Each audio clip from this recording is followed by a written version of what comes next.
Episode 1, First Day, Final Breath of Peace. The sun rose with the kind of indifference that annoyed Hannah. Too golden, too optimistic. It didn't match the churn in her gut. She sat in her car, parked 2 blocks from the clinic, staring at the steering wheel like it might whisper instructions on fake confidence. Her fingers drummed restlessly on the gear shift. The first days are always the worst.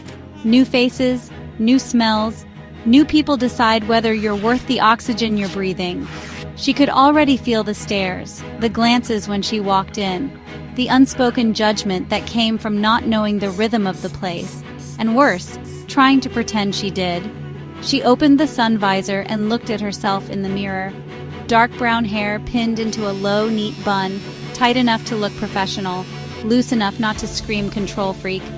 Her brows were tidy, lips glossed just sufficiently, scrubs, seafoam green and freshly pressed, though her palms had already left faint sweat marks on her thighs.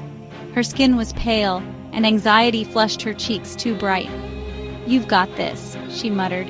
"You've been doing this for years. You're good at this. You're not here to make friends, to do your job." She closed the visor with a snap that felt braver than she thought.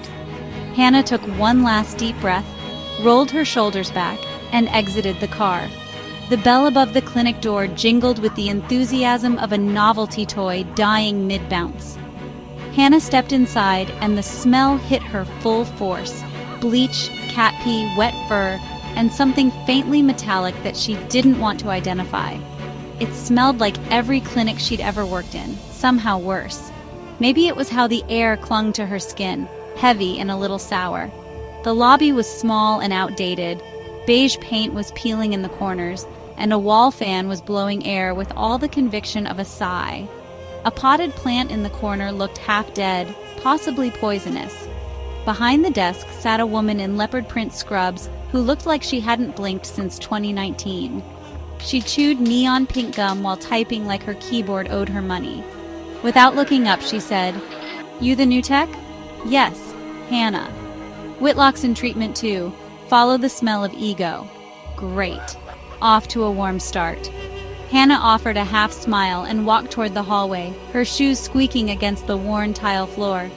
The place had character, sure, but it was the kind of character that screamed, "We don't fix things. We complain about them louder."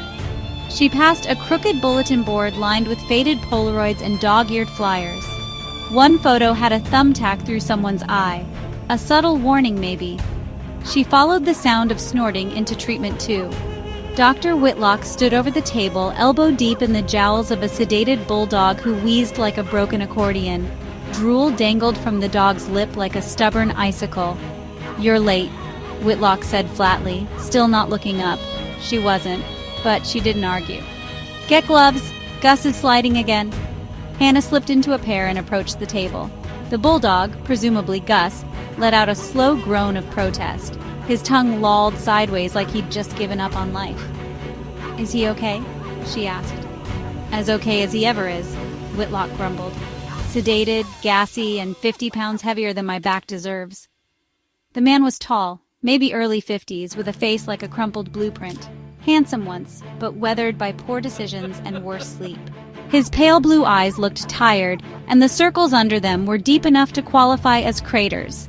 His lab coat was stained and wrinkled, and he smelled faintly of menthol and wet dog.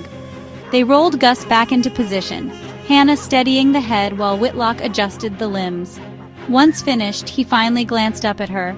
"I'm Dr. Whitlock. You knew? Seriously? We just had a bonding moment over a bulldog's butt, and I'm still new?" She forced a smile. "Yes, first day." He grunted, "Hope you like tetanus shots," and walked out. Hannah stood alone with Gus, who farted audibly in his sleep as if agreeing with the sentiment. Fantastic. Later, as Hannah scrubbed her hands raw in the break room, she overheard murmurs from down the hall between 2 female technicians. The banter was impossible to ignore. It was like a tennis match of insults about Hannah being repeatedly volleyed. She didn't know the 2 girls by name. She just knew that if she walked back into treatment with a patient and asked for help, they walked out, or looked the other way, or pretended to be busy. Anything in order not to be available to Hannah. "She's cute, too cute." I know all the kennel guys think she's hot. Overdressed, rich girl. She acts like she is too good for us. I know, right? What's that about? Entitled rich girls all the same. She'll cry by Thursday. I bet she'll be gone by Friday. Hannah dried her hands, pressing the towel against her face like it might soak up her pride. Don't let it get to you. They don't know you. Yet. She checked her locker, a beat-up metal cube with a dent in the door and a faded Hello Kitty sticker that looked like it had been stabbed repeatedly. Inside, her spare scrubs and a notebook were untouched for now. The rest of the day was a blur of half-trained animals and fully rude co-workers. A parrot yelled, "Whore!" every time the front door opened. A chihuahua peed directly on her shoe, and a Pomeranian tried to crawl up her leg like a squirrel. At lunch, an older tech named Joan, glitter skulls on her Crocs and a smoker's rasp in her voice, tossed her a granola bar. "Eat! Whitlock's allergic to breaks." "Does he also break out in hives if someone smiles near him?" Joan smirked. "Only if it's before 9 a.m. By the end of her shift, Hannah was covered in fur, had a scratch down one arm, and had somehow managed to sweat through her deodorant twice. She stepped outside, exhaling into the evening air. The sky was pink and bruised, and the porch light above the clinic flickered like a dying star. Her phone buzzed. Daria, clinic manager. "Welcome to the team. I hope today didn't scare you off. Let me know if you need anything." Hannah typed back. "Thanks! Looking forward to learning more."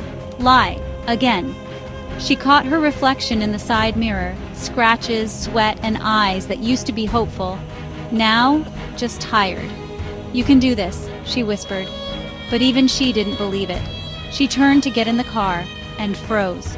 Behind the curtain of treatment 2, a shadow shifted. A figure, watching. She blinked, heart in her throat. Gone. It is just a curtain now. It's just the wind. Probably. The porch light flickered once, twice, then went out. Credits. Writer, Heather Ann Smith.